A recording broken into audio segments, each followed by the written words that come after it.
Hey guys, so we just get a new difficulty in JP DFFOO, and that is RE-Shinryu. So I have talked to several people. Most of us agree that RE-Shinryu is a better version of Shin-Ryu with the Lufinia op, and hence is a positive note to the current state of DFFOO at this point. So let me just explain what is RE-Shinryu, because this video I want to just talk about my opinion about RE-Shinryu. Generally, I do really like it, and I just want to explain what is the difference between RE-Shinryu and Shin-Ryu. So first of all, RE-Shinryu, there is no more force time, but the gauge is still there. Enemy can charge their gauge, and they can, once the gauge is charged, they will do a force attack, but they will not enter force time, so it resets back and then it repeats, which means the gauge charge again, and hence you can be bombarded by several force attack when you are charging your own gauge. So you have to have that defensive mechanism or healing in order to overcome that. The boss charges their gauge very quickly. At this point, it's about, like in GL, sometimes we have 6 or to 8%, but now it's like over 10%. So in just within less than 10 or just 10 field turn, boss will be able to charge their gauge and they will attack you with their force attack. Then we have the Lufinia Orb, which have a certain condition that you have to fulfill. The orb will decrease, and once they hit 0, that's the end. It will KO your entire party. So you have to do something in order to increase the orb. Okay. Then after that, we have force time mechanics. So force time mechanics is gone because there's no more force time, but somewhat that turns is into a boss fight mechanic, a threshold mechanic. Okay. So like if you remember, there are some force time that when it is activated, boss will heal back 80% of their HP damage received, or they will make the party max brave equals to 0, so you will deal 0 damage.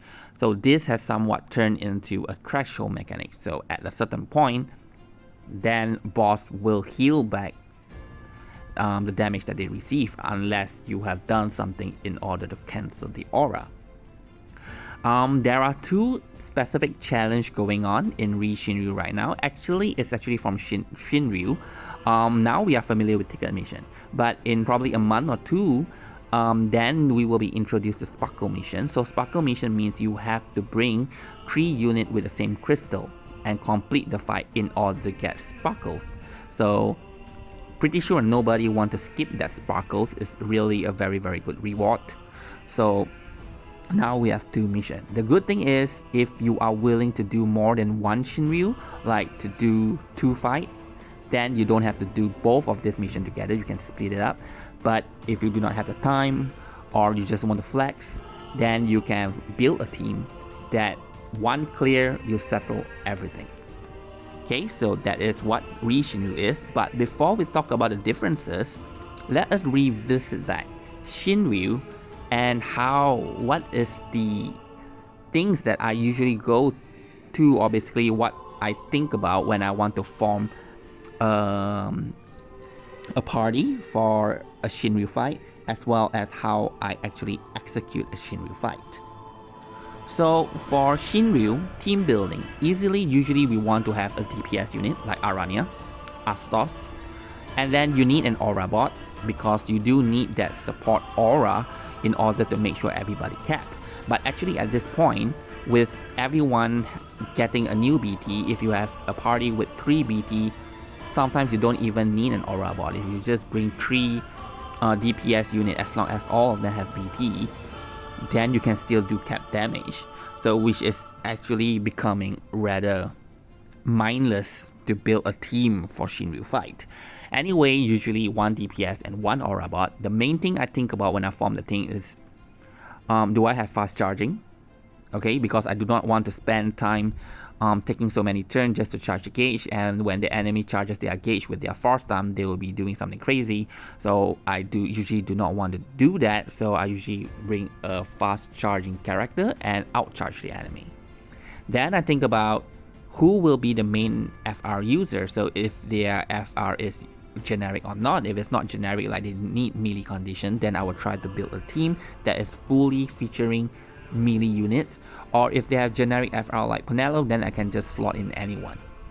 Okay, so the next thing I think about is if this unit can fulfill each other's condition. I never really think about what the boss does. Then how I do the execution is usually first I outcharge the boss force gauge. Okay, I usually would do this unless I'm doing, you know, for my infographic, because I want to showcase several things. So I kind of like force myself to let the enemy activate their force time or do whatever crazy things. So I would say if you look into Theologicus or Excalibur's run, they outcharge the boss force gauge, then they enter their force time, then they build up their HP damage bonus, then they enter their BT phase and they win. And they repeatedly do that for every Shin-Ryu and they still win. So whatever else that you are doing, those are extra. So you like off turn, you are doing off turn. Well, I know some of you do really like off turn, so don't be offended when I say this, but yeah, technically everything else is kind of extra. You take a little bit long to complete the fight, or like, you know, I like to do some form of supercharging and then nuke the enemy down. Those are still kind of extra because if you have a BT phase, that's it. Okay, alright, fine. Like if you'll talk about off turn, if you have like budget, like you don't have so much resource to get everyone BT, do note that if you use a full setup of off-turn unit, they usually function very well even without their BT. Okay, but anyway, yeah, just dump in those 3 off-turn and then you win. Rather simple. Now with Regin-Ryu, my thought process actually changes. So now in team building, I just don't look, you know, it is not just about their FR anymore. I do need to think about what is the enemy's orb. Do I need to bring a full party that can manage the orb, or I can have one that doesn't do anything to the orb, right? While the other 2 is there to increase the orb count. What would be the enemy's force attack and how frequent will they be doing their force attack?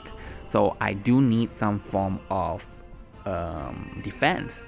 And do note that our favorite Raijin call is no longer as strong in RE-Shinryu because, well, I do not know in future RE-Shinryu how would that change, but in the one that we get, every time the boss does a force attack, it will decrease debuff on themselves by 1. So 2 force attack, Raijin's debuff is gone. Okay, and now with the orb, you also can't just simply fast charge. So which means if you're taking turns normally, eventually enemy will be taking some turns. So debuff will suffer in RE-Shinryu. Okay, you can't just like put the debuff on the enemy and expect it to be there forever, which you can do in Shin-Ryu, but that somehow is not that possible anymore in RE-Shinryu. And then I have to think about combo execution. So I bring the DPS that are, like let's say I bring Rufus, I need to think which unit actually helped to boost Rufus' attack. So there is so much more that I have to think about, and I find that to be very fun. Yeah, it's like solving a puzzle technically. And when I'm fighting a boss, so there's also more things that I have to think about right now just because of the orb.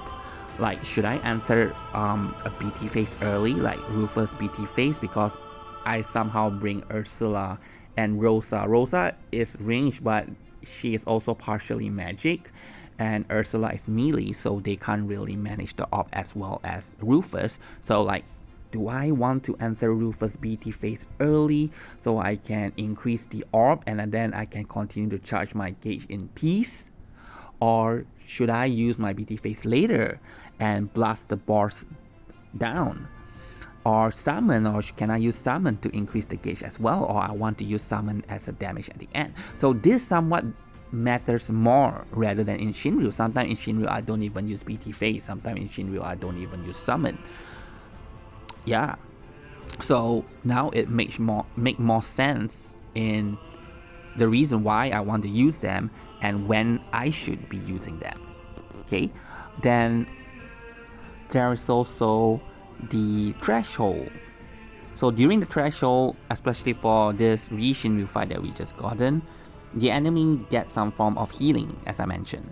So like if you really want to cancel off that healing and not waste turn, so you gotta like know how to optimize and calculate your damage so that you know, when it is back to, for example, Rufus' turn, that is when enemy activates their threshold mechanic. Then you cancel it on the spot. Okay, this is like a HP gate. So like if you want to do damage on them further, then you got to cancel their threshold mechanics.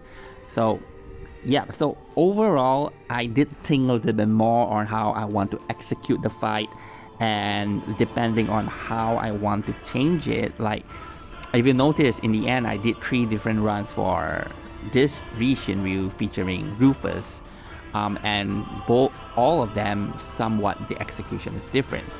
So it does create more variation on how I want to do things, and it actually matters. So that is definitely a plus if you compare it with Shinryu. And when we are talking about the missions, ticket mission and sparkle mission, if you want to do everything all at once, then there's even more thing that you have to think about, because now you have to bring 3 units with same crystal color. So like this fight, blue, Rufus, who else do I have? Range, Rosa. Then I need something to boost Rufus up, max brave, so I bring Ursula. So they are all 3 blue units, so that's great. So I did not bring other colors because I want to complete sparkle mission right up. Then I can't bring a friend. Okay, and yeah, to manage op, at least I have Rosa, so I usually use her LD for that. Then I have Rufus, then some form of defense, so Warrior of Light Call was actually really good. But I found out that if you have the party fully brave up and then you have Rosa to heal back, it's usually not a problem. But whatever it is, you do need to somewhat bring a healer in your team, so you can't bring just 3 non-healing units, okay? And hence that would be the difference. And I want to specifically talk about fast charging and turn hoggers. So in Lufenia, turn hoggers are kind of broken, because if the turn hogger can manage the op, then you can just be hogging turns and then the boss just dies. You don't even have to pass your turn to anyone. So like if you have Tidus and then you have Wise and Core, or like Kane, then you just keep pressing one button, the orb is not going down, and the boss eventually dies. And that kind of like, yeah, they kind of like make turn hogger suffers a lot in Shinryu, because when you activate Force Time, you only have that window to deal a lot of damage, and turn hogger usually doesn't deal as much damage as other character per turn. They have lower DPT, and they do not charge the gauge as fast as fast charger. So like, why the hell do I want to bring a turn hogger? But now in RE-Shinryu, they become a little bit more relevant because of FE50 as well. We will be getting FE50 very soon in GL, so you will find more relevance in bringing a turn hogger now once you have that, but you do need to invest in FE50. And the thing is, with Shinryu, you don't really need FE50, because if you can outcharge the boss, then why do I need FE50 that increases my charging speed? So I don't really need that. And one benefit about FE50 is the HP damage bonus retained. So like if you have 999 and everyone is FE50, you retain 500% of that. Then you will be doing a lot of damage even though your force time is over. So if you have a turn hogger, then it make more sense to bring them. So with 500% HP damage bonus, and the orb is still there, and if you can turn hog while increasing the orb, then you probably can just keep doing that until the fight is over. Okay, so it does make turn hogger more relevant in RE-Shinryu. Well, you can say that in Shinryu now you can do that as well, because we will be getting FE50 next month or in a couple of weeks time. But the thing is that you can actually still beat Shinryu with 1 FR, so why go through the trouble to utilize that? So that's why I say everything else you do in Shin-Ryu is extra, because whatever that you do, if you enter a BT phase, you can already win the enemy in 1FR, which makes the fight boring. And about charger, yes, I do love my charger definitely, because they make the fight way more efficient and faster. But now in RE-Shinryu with the orb is a little bit hard. In GL, we have experienced it, right? If you bring a charger, the orb will explode, and there's just no way that you can continuously charge and maximize your gauge. So you will end up needing the enemy to take some turns, or you will need to take some turns to charge the gauge. You can't just rely entirely on charger. So is charger dead in RE-Shinryu? Well, technically I wouldn't say so. I did use Rosa. I did try to squeeze some fast charge in, because I do not want the enemy to take so many turns and burn out some of my debuff.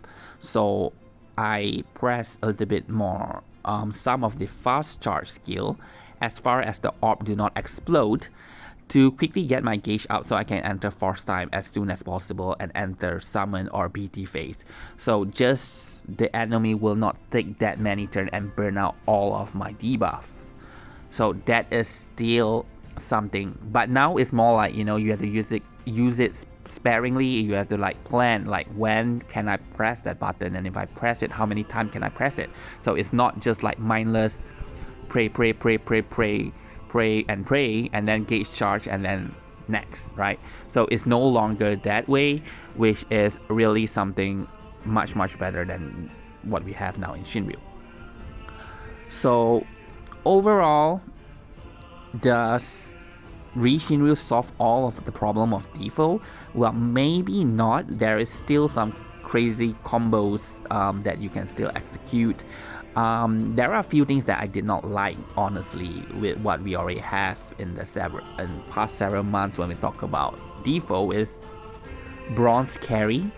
I actually do not like that. I know I do that in my runs. That's because I want to show to people who plan to skip that they can skip, and hence they can use a bronze unit. But I never really liked the idea of using a bronze unit. At least use the unit with their LD, at least.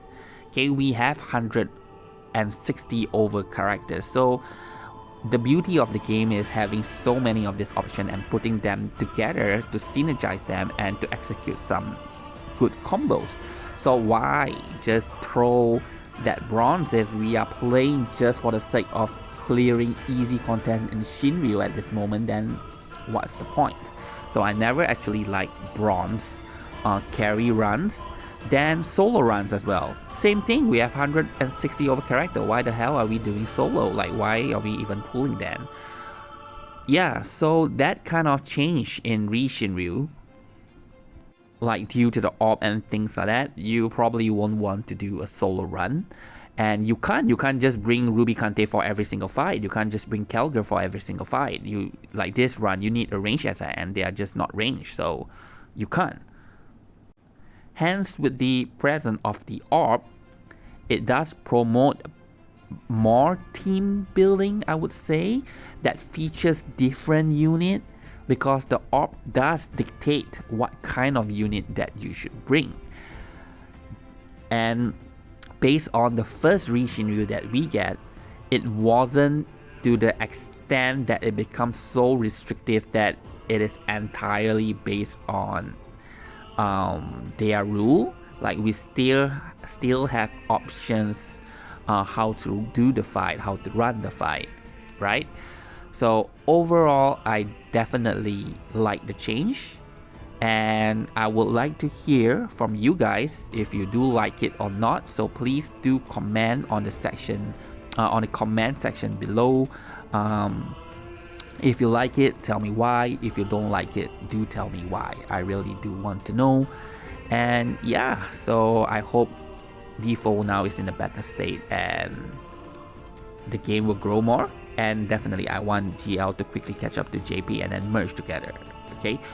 Anyway, that's all for this video. Thanks for watching and goodbye.